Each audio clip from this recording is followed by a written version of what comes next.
देला झूला लालका से हालका चिलैनी धरेला पिया खोइनी खाके डाले तबे चैनी धरेला।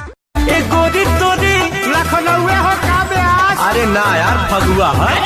ए गोरी तोरी लहंगा के काल बा सपटा बचुआ कलर लाल बा।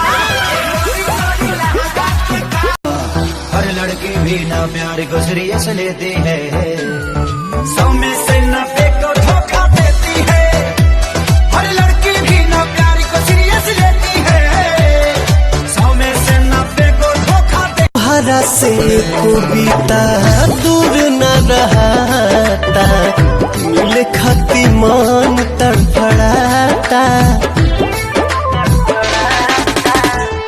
दिलवा पे हमरे अंगूठा दिखावो तारे रे पगला तोरे हनी सानी वो खेलावा तारे रे पगला तोरे हलाई कबाबू खेलावा तारे रे।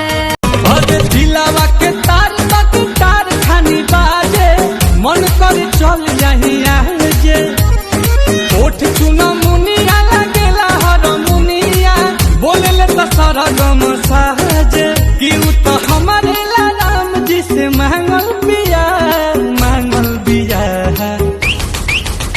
अरे हमारो से बेसी हूँ तो पागल बिया, दिल्ली वाली दिल लेके भागल बिया। प्यार हमार चला नो ना चला देह टूटला से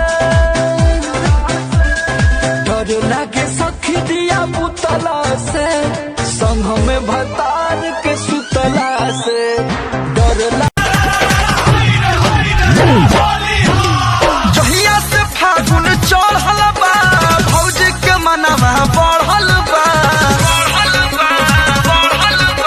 होली में मरद से भरे न पेटी बगल से लगई ह रंगवा बगल से लगई ह हो रंगी ह जानी जो बनाय अपना भैया ला बचई ह हो रंगी ह जानी। हेलो आहा आहा बोलो न प्रिय।